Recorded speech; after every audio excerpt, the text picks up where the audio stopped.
Was milk a bad choice? Stay with us to find out, and stay classy, San Diego, as we jump into the bear pit with Anchorman. Get ready for the 3324 podcast, where lifelong friends Dean Legiro and Eric Kuber share their love of all things music and movies. Dean has directed short films and is a music trivia buff, and Eric, trained in audio engineering, brings his extensive knowledge of music and film to the conversation as they discuss, debate, and celebrate their favorite albums, films, and much more. Welcome, friends, to the 3324 podcast. Another movie episode coming your way. This is the 24, Eric. I've been getting a lot of questions, and we've been getting questions on our Facebook group about the origin of the name. Mm-hmm. People are finally getting around to asking, and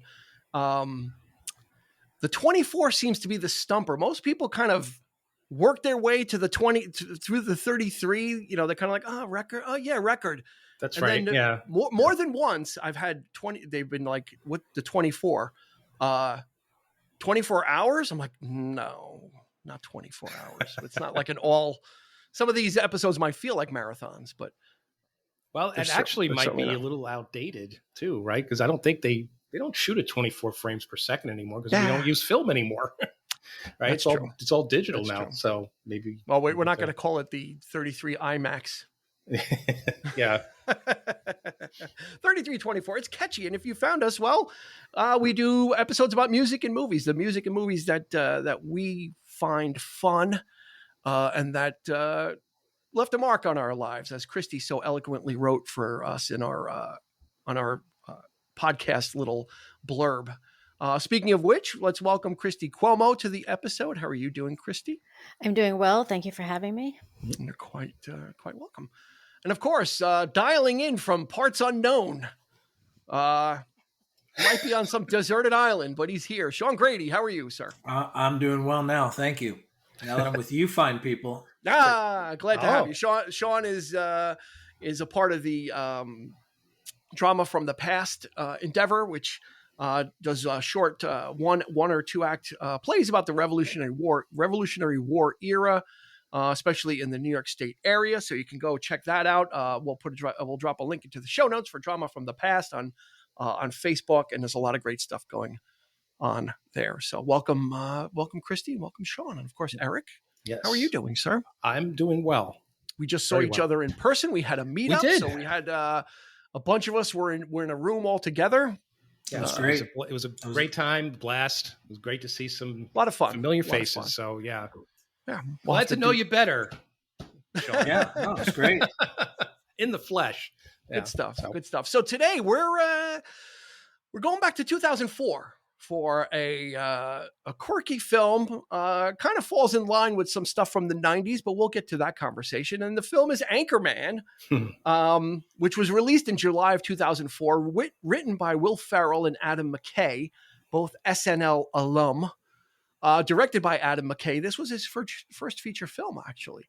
$26 million budget, $90 million box office. So, unqualified hit for a comedy, especially in 2004. Especially this kind of humor. So we'll get into that too. Let's roll through the cast, though. I think we'll do that. We'll kind of do the statistical stuff in order this go around. Will Ferrell is Mr. I'm Ron Burgundy. He's an anchorman for a small news station in San Diego called KVWN. Christina Applegate as Veronica Corningstone. And you've got Paul Rudd as Brian Fantana, purveyor of Sex Panther cologne. Steve Carell as Brick Tamlin, the weatherman. Dave Koechner as Champ Kind. Chris Parnell, another SNL alum, but didn't really parlay his career into too much, but he's in this too. Catherine Hahn, who had a small role in this, but since then, Catherine Hahn has really become a big comedic actress. She's in the MCU. She was in WandaVision, played a significant role there. Fred Armisen as Tino. He owns the bar where the flute playing happens. Fred Willard as Ed Harkin. It's good to see Fred Willard. He's always a kind of a comfort food. When you see Fred Willard, he's always going to be solid. He's always going to do something quirky. Vince Vaughn as Wes Mantooth, the number 2 news crew. Jerry Minor as Tino's bassist, who is also in SNL. Danny Trejo in a very small cameo at the end as the bartender. A lot of people in this film. Jack Black. His role is as a motorcyclist. That's what he's billed as. But his scene is a pivot point in the film. Very important. Small scene, but probably one of the most important scenes. Let's see. Luke Wilson as Frank Vichard. He's the number 3 news team. Tim Robbins in a cameo. We'll leave that for a little later. Ben Stiller in another cameo. Seth Rogen in a very early role as Scotty, the cameraman. He was probably coming off of Freaks and Geeks at this point. Yeah, he was a kid. I didn't realize he was in the movie until I rewatched it. I'm like, oh my God, it's Seth Rogen. Yeah. Oh, well, that's my Seth Rogen. That was really good. No, it's not really good. It was really good. It wasn't. It's a really good Dean impression. I enjoyed. For Dean. me, it's like a 7. For a real impression, it's probably like a 2. But in my little microcosmos, it was like a 7. But I'll get better at it anyway. Minus 7. And Bill Curtis is the narrator, and Bill Curtis has that voice. Yeah, if you've ever listened to NPR, there's a quiz show called Wait, Don't Tell Me. It's on every Sunday. Yeah. They do it live from Chicago usually. But Bill Curtis has narrated a whole bunch of, like, go on any cable channel, and he does some of those documentaries. He was a newscaster. He's got one of the he's probably the most familiar kind of broadcaster behind the In a World guy that used to do the trailers, like In a World. Bill Curtis has a very recognizable voice, and he narrates. He takes us through this journey. So, let's start. Sean, did you see this? When did you see this? When did you catch it? I saw this in the theater. Really?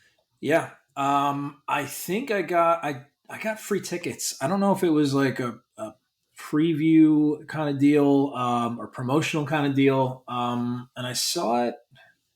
Did it make sense? Was White Plains open then? The theater in White Plains, was it there? Sure. Yeah. It was in the early days. Not in the Galleria, but the City Center was. The City Center. The City Center was? Yeah, 2004. So it was a City Center. One of the early days of the City Center. It was pretty packed house. I remember it very well. I remember really enjoying it.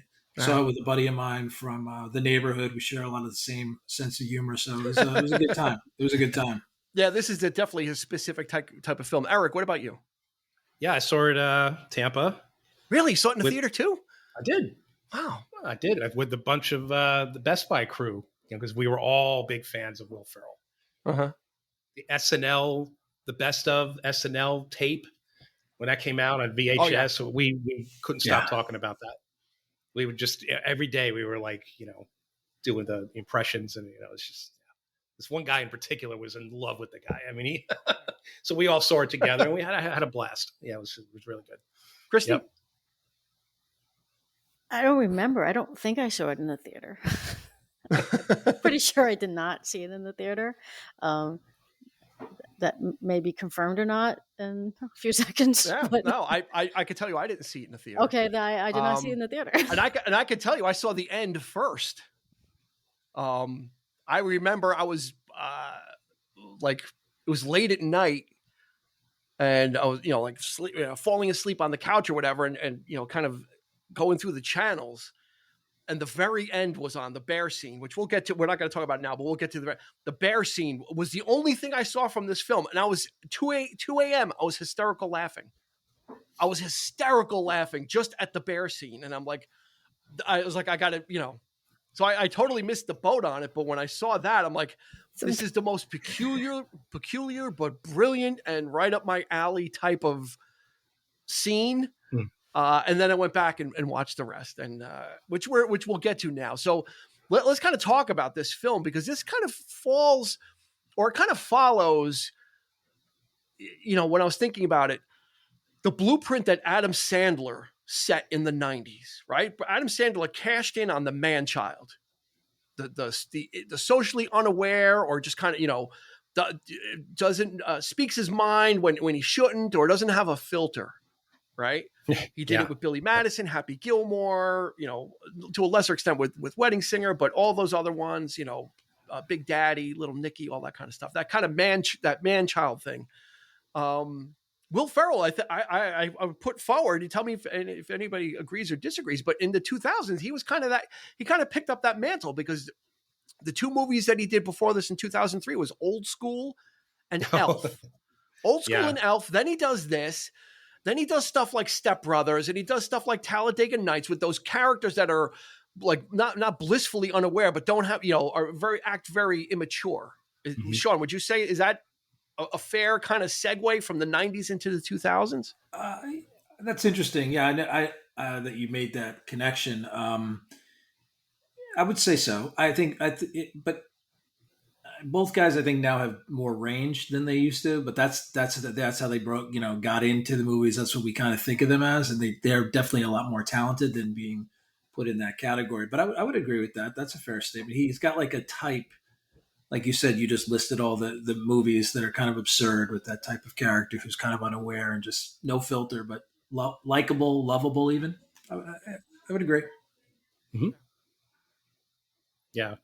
He was every generation of SNL always had the big star, right? Will Ferrell, this was his time. And when he broke into the movies, I actually love the fact that he didn't pull any of his characters from SNL into movies, because sometimes they work, sometimes they don't. Mike Myers with Wayne's World, and they didn't give him one of those SNL funded films. That's right, Lorne Michaels, it's executive Pat, producer. It's Pat and Stewart and Ladies Man. Like they didn't package him. He kind of left SNL Night at the and Roxbury. You just made the case that actually he did get one. Well, he did, yeah. He got Night at the Roxbury. That's true. But he broke away from that though. It didn't do well, so he was able to kind of separate himself from that. And connecting with Adam McKay, who worked on SNL, they kind of started developing stuff together. I think to Sean's point, Will Ferrell and Adam Sandler too, they both have proven themselves to be very talented actors. They're not just these comedic guys. Will Ferrell, part of his comedic genius is he has the ability to have zero ego. So he doesn't care if he's running around in Old School or in this half naked, and he doesn't care what he looks like. Very little shame. Yeah. He has, but that's, you need to have zero ego if you're going to be a good comedic actor, and that's why he's brilliant at it. And I would say if you've never seen the movie Stranger Than Fiction with Will Ferrell, that's when the first time I saw that was actually when I was like, oh, this guy can act. Yeah, like it's a film worth checking out if you haven't seen it. But I agree with Sean that I think they do kind of follow Adam Sandler's, which I never thought of either, the way you put it, Dean. But I just, they're both so much better than those. I think it's a way just to get in, right? I mean, you start your career that way, and Adam Sandler did it, and he was known for the goof. Mm-hmm. And then he did a movie called Punch Drunk Love, and everybody looked at him differently. It was all of a sudden like, that goof is his shtick, but it's not. He's doing that on purpose. It's not because it's the only thing he can do. And Will Ferrell did the same thing. Stranger Than Fiction, Everything Must Go. He started to once you kind of become a bankable star, that's when you have the ability to start making those pivots and start kind of doing some of those smaller films to get kind of like your street cred. Adam McKay and Will Ferrell were actually working on a movie before this called August Blowout, which was basically their tagline was Glengarry Glen Ross in an auto sales dealership. And they kind of couldn't get it off the ground, so they kind of worked with this Anchorman idea. Paul Thomas Anderson, oddly enough, talking about Punch Drunk Love, was was intrigued by what they were doing. Is like, I'll help produce this, Anchorman. But the version of Anchorman that Paul Thomas Anderson saw made him back away from it. He's like, I'm going to pass. It had like dancing sharks in it. Had all kinds of crazy stuff, and it was so like Paul Thomas Anderson was like, this is so far out there that I'm going to kind of move away from it. And then after, when he saw like what they finally came up with, he was sad that he did. But so the genesis for Anchorman, and of course we need to talk about alternate casting. Where would we be without alternate casting? And Originally, Ed Harris was approached as Harkin instead of Fred Willard. Can't see it. No. You need, Fred Willard has that deadpan, like when he's talking about his son, like, German porn. You never saw German porn? And the woman's like, what? Oh, well, I was just broadly speaking. Like only Fred Willard can kind of get away with that kind of, Well, he's talking to a nun, keep in mind. Mm-hmm. And then it's like, he shot it. Then, my son shot a bow and arrow into a crowd of people. It's like kind of very matter of. Yeah, he took something called acid. And he's shooting a bow and arrow, and yeah. He's like, I have to go pick him up, So like, I don't know if Ed Harris had it for it. This one, I don't know. I'm gonna say this is a hard no. James Spader as Brick Tamlin. No. What? No. He can't. No. I can't see it. I cannot see. I love Spader. I'd love to see him try, but I don't know. Maybe the Vince Vaughn role, maybe one of the other news guys. He would have been good there, but I can't see him as Brick. That's just too. No. I don't think he's ever been that vulnerable in a role, so I don't know. Yeah, Steve Carell was just like. Yeah, another one. A blank ego. Slate, like just a blank slate of a character. Well, that's just you hit it right in the head, Christy. Is the ego, and that's Spader. He is nothing but ego. Yeah, in everything he plays, he always excels at that arrogance. That even in on The Office when he took over for Carell as the temporary boss. I mean, he was just so completely different. So it's kind of ironic that they even thought about him. Yeah, he's enjoyable. He's enjoyable. In 2004, he was doing like Boston Legal or whatever, or The Practice, whatever he was doing. So he was kind of in a serious. That's TV a great series show, by as well. the way. And he's not really known as like for having that comedic edge. But and then John C. Reilly as Champ. From David Koechner. I could see him. I could see Koechner being replaced with John C. Reilly. Yeah. Will Ferrell liked his table read so much that he kept him in mind and he cast him for Talladega Nights. You know why John C. Reilly didn't do it. And then of course Step Brothers as well. You know why he didn't do it though, right? No, why? Because of The Aviator. And I don't know why, but it's rumored that he regretted his decision not being an Anchorman. Really? I can't imagine that it was because he was an aviator though, because it's a really good movie. Mm-hmm. I was gonna try a John C. Reilly impression, but now I'm afraid. Please don't. No, come on, let's hear it. You can't tease us like that. Only if you're gonna sing the song he sings in Chicago. Mr. Cellophane? Great song, great performance. And then for the female leads, there was Amy Adams was a front runner. That works. Leslie Mann, who's in that crew, and Maggie Gyllenhaal for Veronica Corning. I think any of those works. I think any of those work actually. Yeah. Although I think Christina Applegate did a phenomenal job. Yes. I think Amy Adams would have been a nice foil because that you could put a quote unquote serious actress into that role, because they're a little bit more that character's a little more fleshed out, a little more real life, that she can play it straight and then kind of go lean into the comedy, whereas all the male roles are nowhere near being anything realistic. And I think that I wrote that down, Eric. Let me ask you this question. Wait. What? There are thousands of men I should be with instead, but I'm 72% positive. I'm in love with you. And just like 60% of the women, just like Sex Panther works on 60% of the women all the time. Oh, I wish I could do that impression. Smells like Bigfoot's dick. when the panther comes up and it's like, and I love when smoke coming out of the I love how Panther. Things just escalate. People are screaming in the background. It's as if there's a fire or something, and people are running. It's like, oh, what is that? They end up hosing him down. Yeah, it just gets more and more absurd. But I like before it happens. I think it's quite pungent. I think stings the nostrils. Pungent. They're all like. I'm not gonna lie. It smells like pure gasoline. Yeah. Illegal. It's illegal in 9 countries. Oh man! That's the thing is I wrote this down and okay. So, and we talked about the man-child thing. We kind of touched on this. Do these films get away with more sensitive material due to the characters being lacking self-awareness that it's obviously parody, right? This is a totally, sexist movie, meaning that women are it was a time in the 70s, harkening back to that, that, women were objects. They weren't taken seriously. And this movie leans into that. Women, 1/3 the brain size. It's a scientific fact, and, is it because these it's characters Anchorman, are such, not Anchor Woman? Exactly. Is it because they're such buffoons that I think it totally overleans into the satire? I think so. That is so absurd. It's not like, But that being said, there's no way a movie like this could be made today. Well, they made Anchorman 2 in but 2013, I think. Okay. Yeah, I don't think it wouldn't even be attempted today. It's just.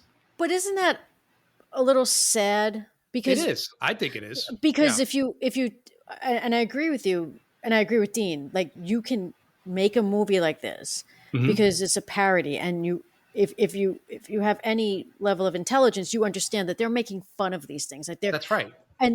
But they're bringing them to the surface. So in a way, if movies like this don't get made, like, is that a bad thing that we're shying away from pointing out how absurd some of these behaviors are? If we do it in a way like this, where it's not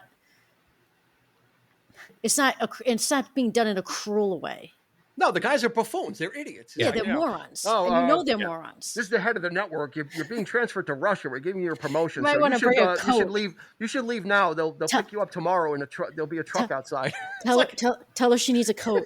Tell her to bring a coat. You might need a coat. It's like, this is your doctor. You don't know it, but you're pregnant. You saw me last week, but you don't remember. But it's interesting that it speaks to the time when they said it in the 70s. So, this was going on. Is this Sean? Is this a Napoleon Dynamite thing, where it doesn't specifically say it's set in the 70s, right? But it obviously is. It feels like it, but the people around are kind of regular kind of people. It's almost set in a regular universe, except for these people. I get that. I mean, there's no cell phones. He goes to the payphone, but I always got that it was like late 70s, early 80s, like kind of bridging between the 70s and the 80s. That's my take on. But they don't really specifically say, but they do allude to, like, this was a time when men dominated the airwaves and Anchorman. Yeah. So I guess that it is time specific without saying exactly when. And the music, I think the music also helps. I agree with Sean. Yeah, I always felt like it was in the 70s. The music is great. I have the soundtrack. I love it. Yeah. When we talked about the original cut or the original thing with the dancing sharks, there was also a subplot about the bunch of robberies that were taking place, and that was like the crux of the story, is trying to figure out the robberies. And this was in the film, and they screened the film, and it didn't do well at all. People just didn't pick up on it, so they pulled the print back and they reconfigured. They took out the robberies, and instead they put in the panda. They put in the story about the birth of the panda. Oh, how innocent! Go ahead, Christy. Go ahead, you speak. Well, only because you said about screening with audiences, about one major thing that they screened with audiences that did not do well at all. What was that?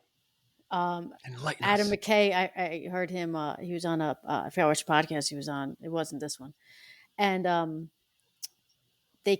Baxter dies, and don't say that. Did not do well at all. And he was like, the woman said to them, she's like, "You can't kill a dog, you can't." Especially not that dog. And then, so the brilliance of the last scene you saw, what you saw the first time, Dean, the bear pit scene, like towards the end, is brilliant. And yet you can't kill Baxter. They also fixed that when after Ron gets fired, and then he gets rehired, and he has the shell, and he calls everybody, and that's when Baxter comes out of the water. Yeah. He's like, "I'm coming, Ron." Like, he's been in the water for weeks at that point. Like where was he? Because he comes out. All it took was the conch. The conch. It took the conch, but Baxter was literally in the bay or whatever he was all that time because he comes walking out the like bear's cousin. saturated. He was with the bear's cousin. He might have had. I would tell tales of your compassion. That would have made a good spin-off story.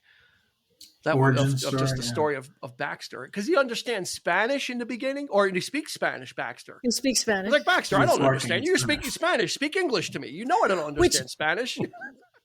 And again, I mean, he walks in. If you've seen the film, you expect it now. But the first time, he's having a conversation with his dog, and then his dog's talking Spanish. There's no subtitles. We have no idea what It's hysterical. It's absolutely hysterical. And then they go to sleep with their pajamas on. I mean, it's that kind of stuff. You put a dog in a film, it's like mouthpiece. Yeah, the retainers. You got me there. You just got me there. I guess we got to talk a little bit about Christina Applegate, because she really is like it's like 1 versus like 4 or 5, or 1 versus the whole cast versus Fred Willard versus all the male characters. She's like swimming upstream, and she kind of represents that. At the time, that modern woman or the career woman in a profession where that wasn't really a thing. It's like, women were reporters, and they kind of lean into that, like the cat story and the 103-year-old woman's meatloaf recipe and, all those things. So, she was obviously big from like Married with Children. So it was nice to kind of see her kind of get out of that and kind of come into this. And I think she did a great job, because she kind of was able to go toe to toe with like all these goofy, brutish, sexist guys. All of them want to take They all wanted to take a crack at her, right? They're all like, as always, the one woman in every great movie with this macho kind of thing happening, or lack thereof, or whatever. She's the smartest person in the room. She's the adult in the room. She's always putting them in their place. Like the whole, dare I say it, but the Tits McGee thing, that didn't land at all. I thought that was fantastic. And she's like, Tits McGee is off. Totally foiled him. And then he's like, I'm Tits, Ron Burgundy. Because he's such a buffoon. Like, he's he's like, I'm Ron Burgundy? Would they put a question mark at the Yeah. Don't you know Ron will read anything that's on the teleprompter? We'll put the question mark there. Go fuck yourself, San Diego. So they kind of put that little nugget in there, and it paid off much later, which was I don't know how many takes that took, because he just this movie seems like there was a lot of improv. There was a lot of improv. He was just so seamless and so like the whole cast was good at improv. That there was a ton of improv in this. Yeah. And Dean, they did go off the rails a little bit. I think he's just doing nothing but just going on and on and on. This stuff is not. There's no way. There's nobody wrote this down. Great Odin's beard. Yeah, This movie follows a theme with a lot of films we do, which Eric just touched on. Is again one strong female lead for the most part, up against and holding her own up against all these guys. Yeah, like in the plot itself, but also as an actress. Like just she does a really good job. Yeah, of being the smartest one in and the literally room, but her humor. And literally fending them off. She's got the chops too. She's got that little bit of a. She's got the comedic every now and chops. again she gets a little bit slightly on the the cutesy side or the goofy side. She makes the faces, or it's just enough there to say, hey, I have a sense of humor about all this. So it's great, really good. So, like the phone call, like the crank phone call scene, because she knows it's them, and she's kind of like so which I love, because it's like they show it that they're in the next room. They're like they're in the next room, and then they cut to another scene where it's like the next day, and she's in a different outfit. Then they go back to that scene where it's obvious that they kept going with that. Yeah, they probably just used alternate take. Yeah, she's wearing everybody's wearing the same outfits again. So yeah, they're probably like, all this was gold. We'll just cut it. We'll just cut it in each time. Yeah, but that's what you get when you've got these. When you trust the. And Sean, you could probably talk to improving a little bit. Is when you kind of trust the source material, you're able to kind of then kind of start to color outside the lines a little bit. And you can tell that's what a lot of this was, is here's the framework. Here's where we want to end up. Let's put our feet on the road and start going there. Yeah, I think they had a lot of trust in the actors to play. If you watch the end and you see the outtakes and just trying to see what lands and just like boom, boom, what comes to mind. It's hysterical. It's it leaves you wanting more of that at the end. And then when they break, it's awesome. I love seeing it because those are like real moments, and you could see like the gold. Yeah, you just kind of like let the camera roll and mind just front go. of you. Yeah, Yeah, just go. Well, the Smokey and the Bandit outtake, I thought was they kind of randomly threw that in. Like he's the king. Burt Reynolds is like the king of that. Like Cannonball Run was just basically one big. It's not outtake. even the first one either. It's the second one. With the elephant, which was horrible. Like why that one? Maybe that was the only one they could get. But I guess probably because of all the SNL experience that was on set, it just made it easy to. The Office. I'm sure there was a hell of a lot of improv there with Steve Carell. Yeah. So all these people are coming from that type of atmosphere. So you put them all in a room. Keckner was on SNL, and Paul Rudd is just Paul Rudd. He's Paul Rudd. He can do no wrong, pretty much. Yeah. He's everywhere. Carell just looks like he's having a ball. When he's like laughing throughout the whole thing. I wonder if I think that laugh is just absolutely genuine.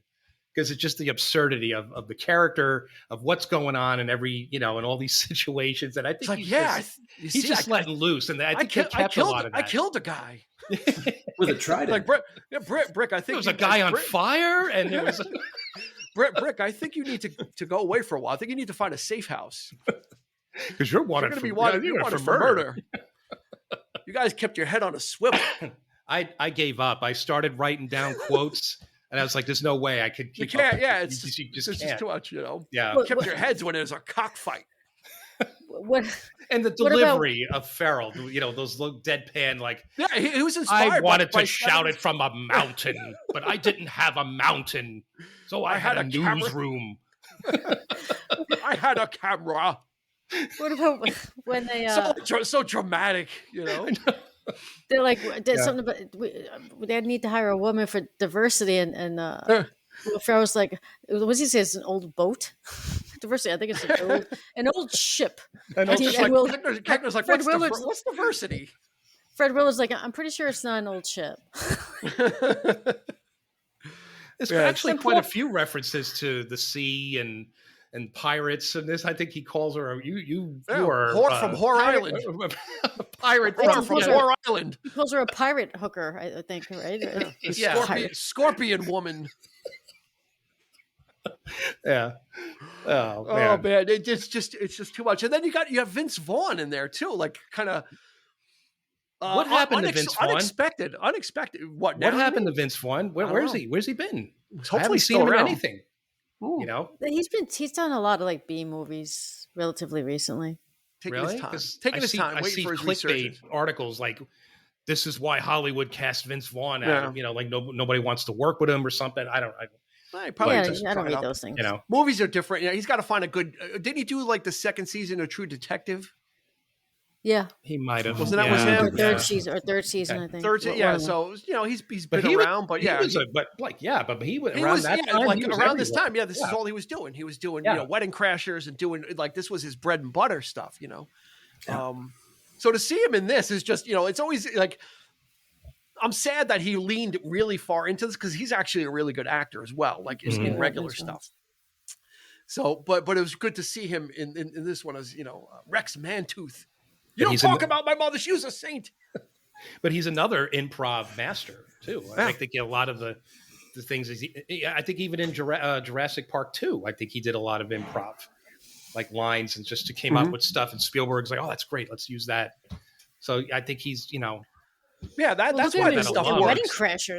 In Wedding Crashers, he's insane with the improv. He's hysterical. Yeah, you can't write this stuff. And that's the beauty of these films, and that's the beauty of the stuff that like Christopher Guest does.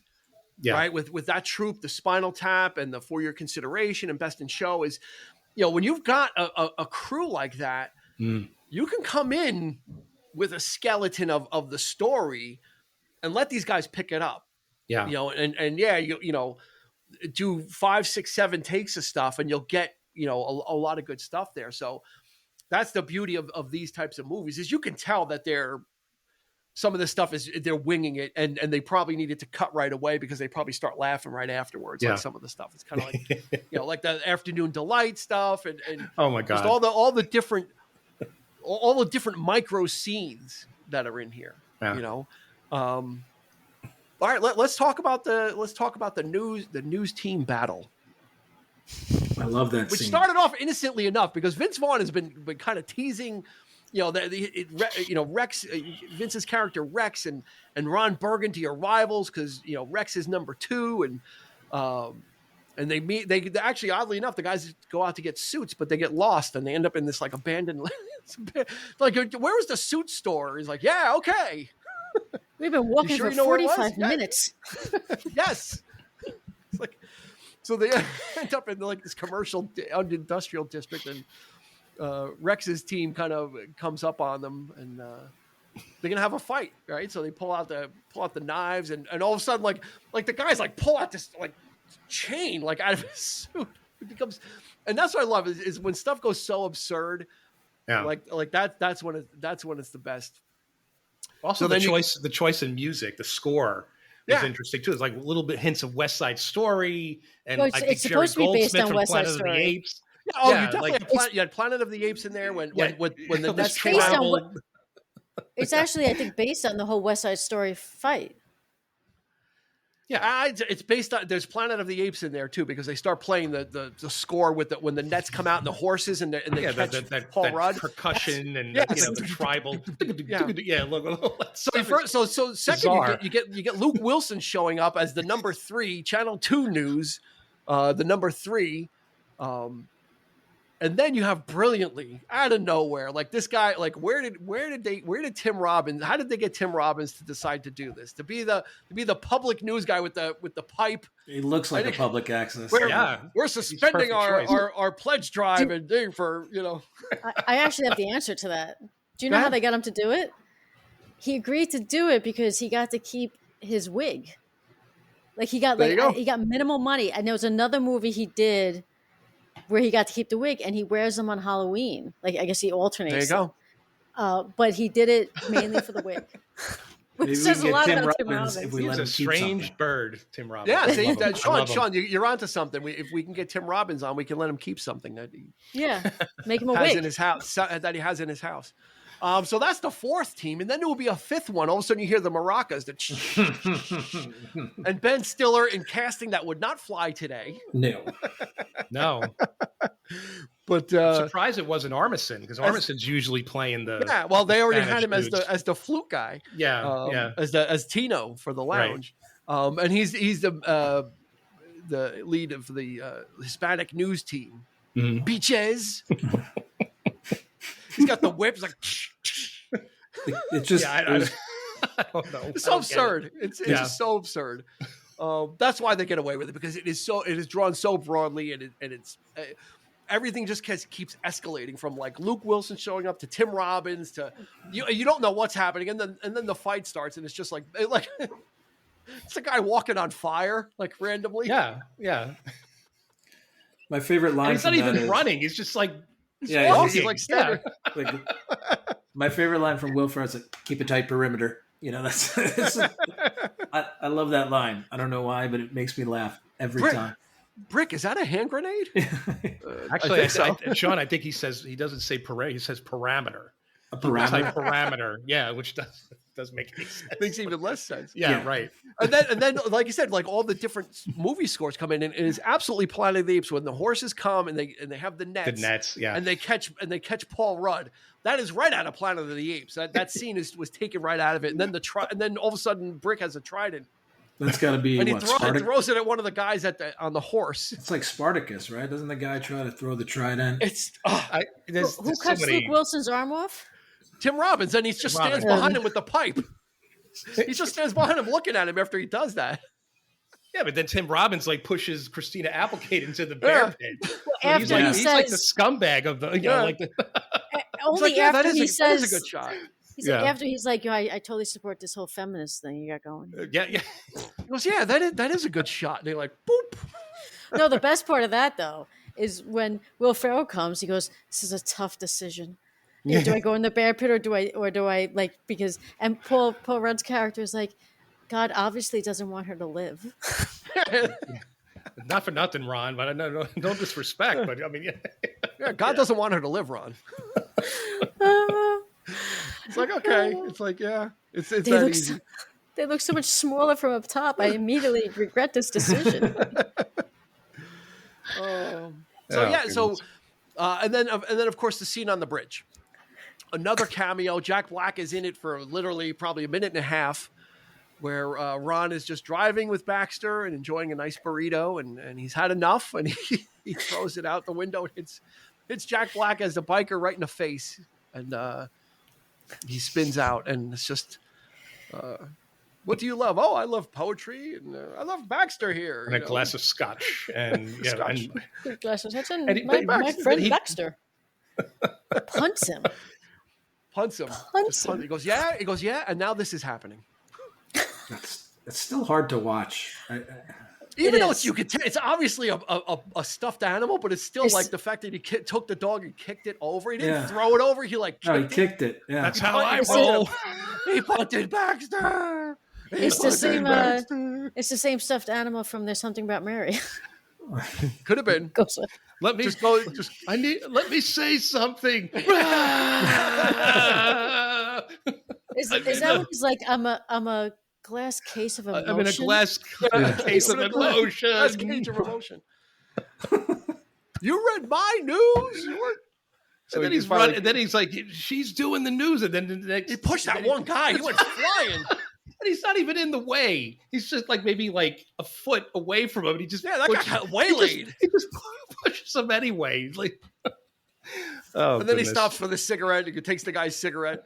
It's so full of like that. Just it's absurd, and that's why it's funny. It's supposed to be. It's and that's why they get away with it. I mean, it's just that it is that man-child kind of stuff. So you're allowed to kind of let the silliness kind of take over you, and that's really what this is. And after the cursing scene where he, they put it on the teleprompter, is like, Chris Parnell has one good scene finally. He's like, poop mouth, Ron, you have a poopy mouth.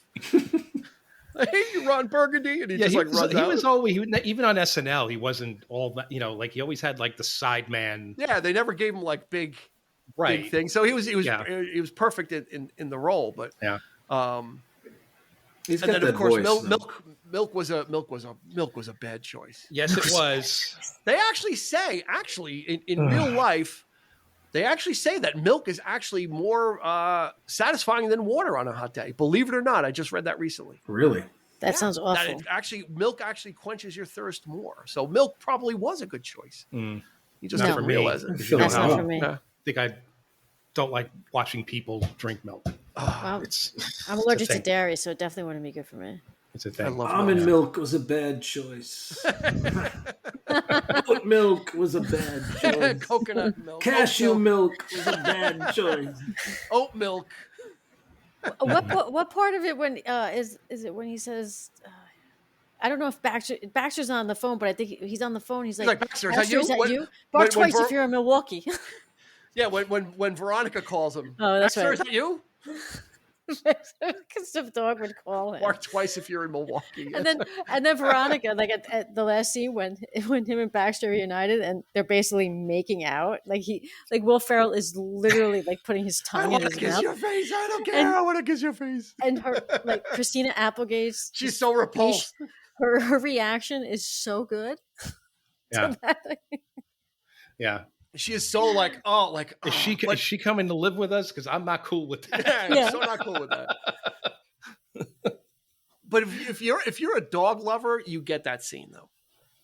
Everybody, if you love dogs, you kiss your dog. You absolutely kiss your dog. No, he was licking his dog. I absolutely lick your dog. Then. Okay. He loves Baxter. You see the relationship. Again, and not only did Baxter, he didn't know Baxter was alive because only Baxter responded to the shell, but Ron didn't know he was alive. When he comes home from the party, like the first time he comes home, he's like, Baxter, he's like, you ate the whole Wheel of cheese? I'm not even mad. I'm not even. That's amazing. That's amazing. You pooped in the refrigerator? What? What? And you ate the whole wheel of cheese? I'm not even mad. That's amazing. It's just a whole. It's like a whole. Like he's treated as an equal, Baxter. So you have to love him. The dog is just barking away. Like having this conversation with it. It's fantastic. It's brilliant. It's brilliant. And that's what it is. It is brilliant. Because of, and that was probably improv as well, right? And that's great. 100%. You don't have, and that's with that, you don't have anybody working off of you. You're just working off the dog and coming up with everything in your mind. But that's why Will Ferrell's brilliant. And that also, because of those scenes, is why in their original ending with Baxter did not play well. Yeah.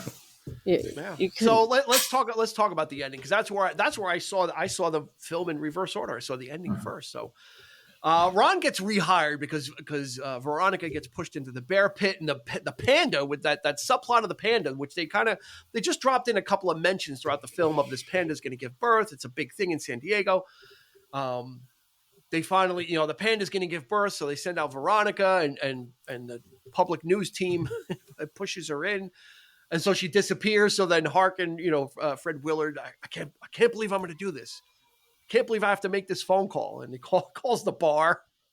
He knows to call the bar, by the way.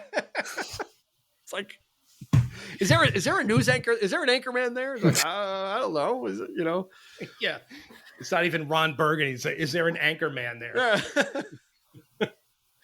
Well, so he makes it there, and the news team is there, and like Christy said earlier, he jumps into the bear pit to save her, but there's all these, the Kodiak bears are starting to wake up, and the mother wakes up, and then the news team jumps in, right, and kind of they're punching, they're getting thrown by the bears, like. I like the perspective of like the bear paw, like Paul Rudd getting punched in the face by like the bear paw, like the perspective of them taking shots, or David Koechner getting thrown by the bear. They did a really good job with that, and kind of like Steve Carell's riding a bear tractor. Bear tractor. So then it ends up that the mama bear is there, and is going to kind of kill the two leads, and Baxter shows up finally. Just in time, and communicates. We finally get to see what Baxter says, and he communicates with the bear and said, "Do not leave these people alone. They mean you no harm. I've spoken to another bear, Kawata Joe, and Kawata Joe is my cousin. So we will leave them alone, and we will tell stories of your bravery." And I was dying at that. Just the subtitles and just the randomness of the whole thing, where the whole movie like ends, like the dog ends up being the savior, the savior of it, which was sad. Which was, I didn't know any of the previous stuff. I just saw the ending, so I didn't know any of the other stuff before that. I just know all of a sudden this dog was talking. It's just brilliant. I'm sorry. It was just a brilliant ending. I could just see you at 2 a.m. I was dying. I was dying. And it might have been like the late hour also combined with the absurdity of it. But, and I love dogs. So it's kind of like seeing the dog talk to the bear. And then the bear's like, we will tell stories of your bravery. And past this, the conversation took a whole other turn.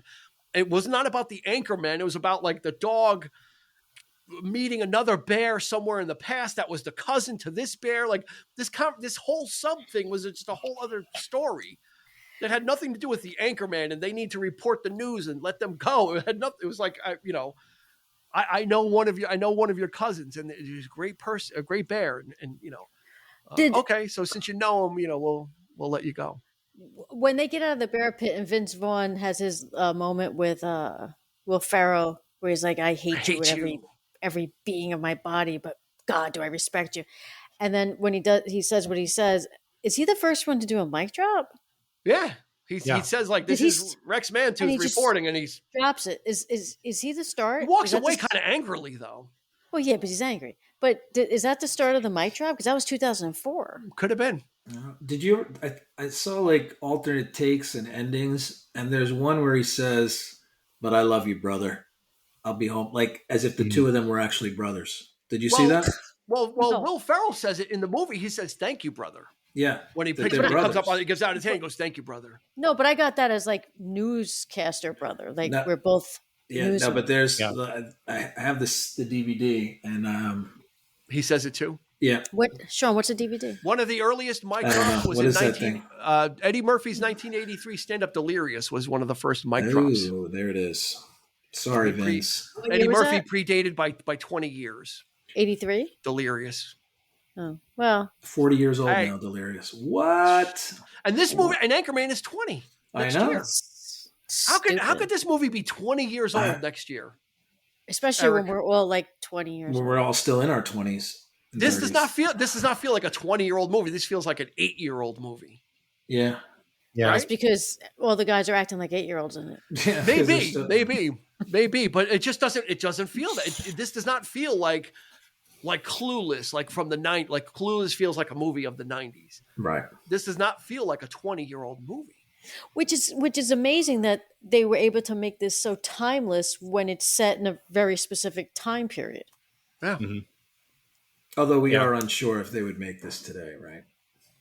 Yeah, I don't think they would because of the fear of the backlash, which again, probably not for this podcast or this time, is a very interesting conversation of where that line is of what we will and will not make anymore.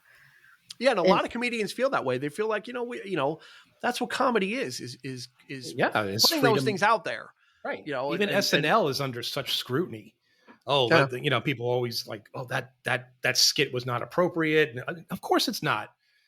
It never was. That's what SNL's all about. It's nothing but parody. Yeah, SCTV and Fridays, all those shows were about. Not to make a comparison. I'm not saying exactly like that, but All in the Family, right? Yeah. Archie Bunker was a racist and a bigot, but they made him like a buffoon in a way. Yeah, and artfully done. The ignorance of Sean, you're absolutely. It's absolutely a trope. I mean that dates back to Ralph Cramden, right? Mm-hmm. Bang zoom, you're going to get it, but he was always a victim of his own doing, and he always got his comeuppance at the end, and he always kind of learned his lesson. And Alice, you're the best, So yeah, we see that throughout. You can kind of trace that, and then to All in the Family, then to the Jeffersons, and. To all those other ones of these guys are so inappropriate or so wildly out of touch, but it's okay because we realize how it's not played seriously, and we know that it's like Archie Bunker. He doesn't his grammar is horrible. His pronunciations are horrible, and he gets his kind of comeuppance as well. So it's kind of that kind shows of circular. Like that back in the day were considered groundbreaking. This was whoa. It made people snap to attention watching this stuff. Yeah, because they tackled those subject matters. That's right. Norman Lear, and I know we'll get off of this, but for he's All still in the alive Family, too. Norman Lear. 100 plus.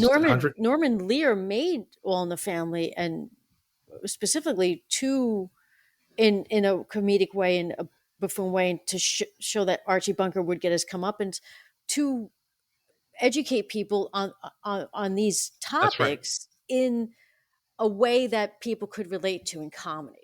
And that's where we kind of are in this delicate part of our society is,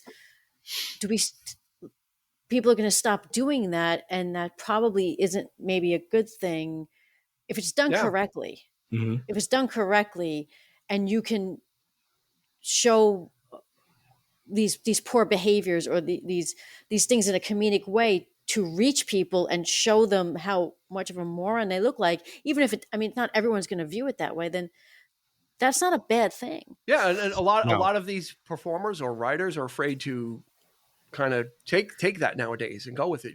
You see it probably stand up is probably the last kind of bastion of that. Mm-hmm.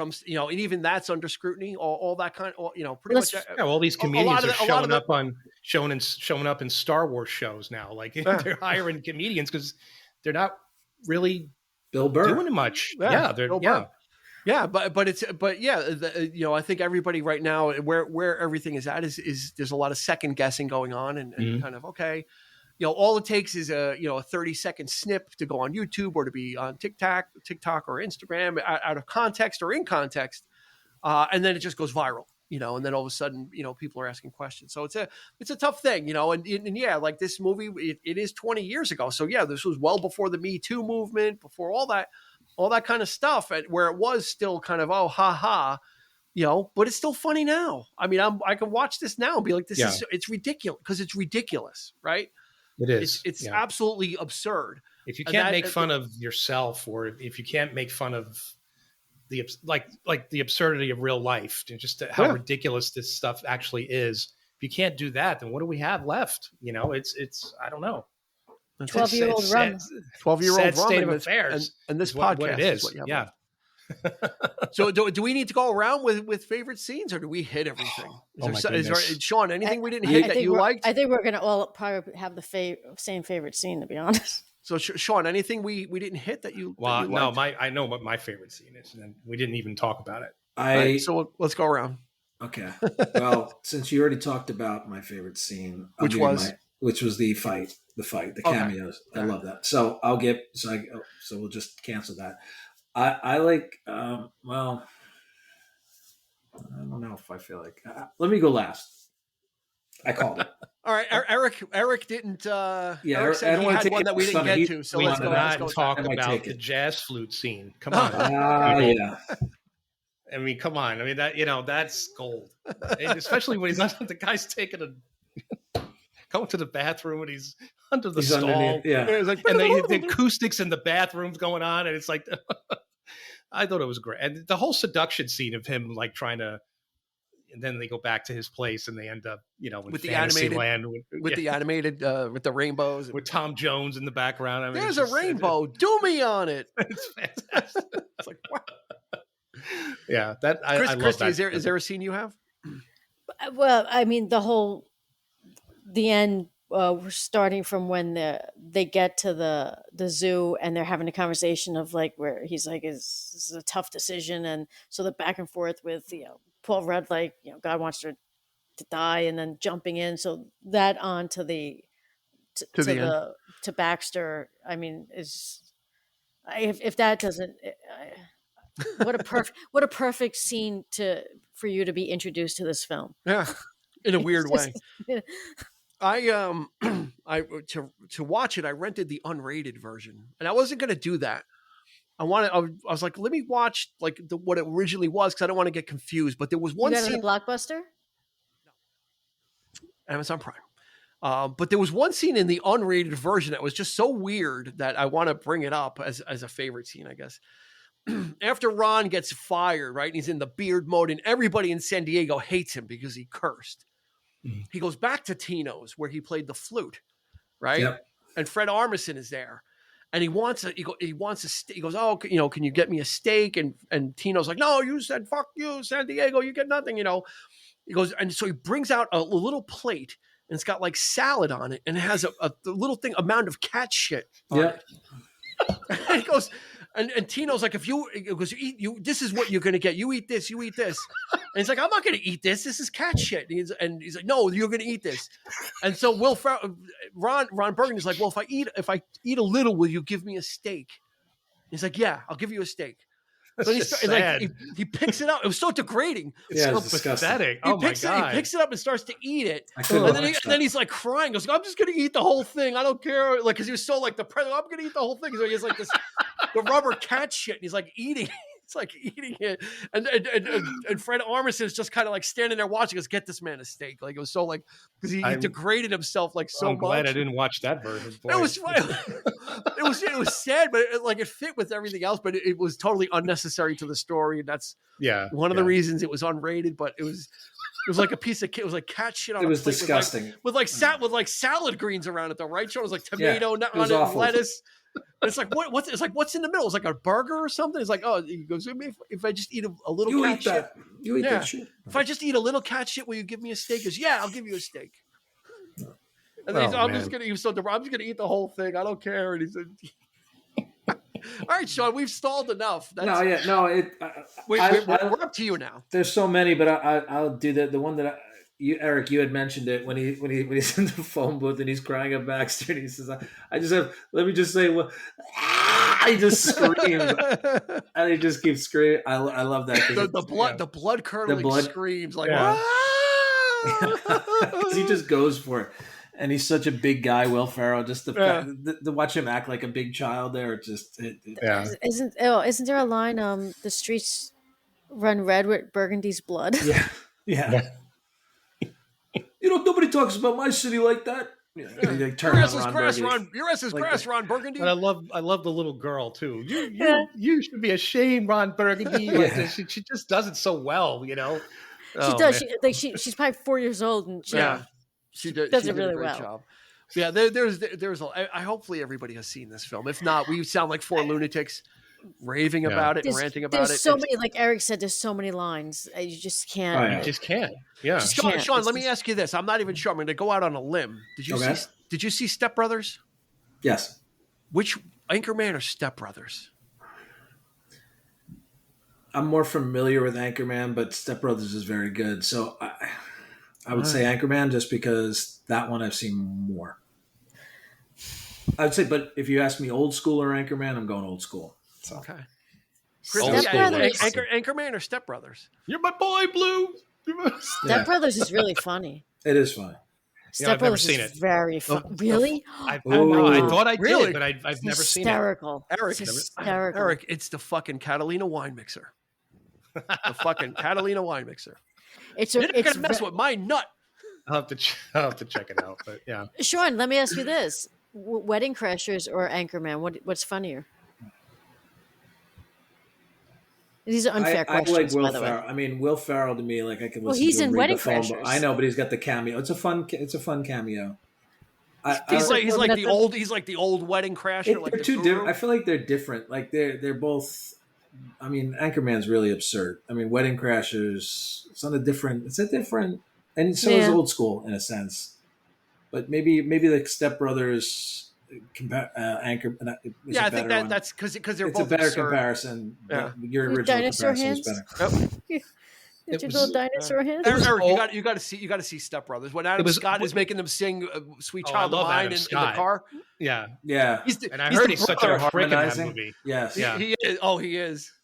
If you notice on the teleprompter in Anchorman, they say Adam Scott. Yeah. John Hamm. And John Hamm. They got writing credit. Writing credit as writers of the newscast. Yeah, which is great. So I think I would love to do Step Brothers. But any movie where that's when I'll bring up the John C. Reilly impression. I'll work on the John C. Reilly impression, and then we'll do Step Brothers. Okay. It was always a pleasure to see Will Ferrell, even just for 30 seconds. Yes. His cameos, Starsky and Hutch. Oh my God, that's a great cameo as well. He's in the prison. He was the whole dragon thing, and it was just making him do that, and they're in the background. Oh goodness! If you want to see, I just happened to see Will Ferrell's commencement speech at USC. If you have a chance, Google that. It's about 25 minutes. He tells some stories about what he used to do when he was a student there. It is so funny. Really?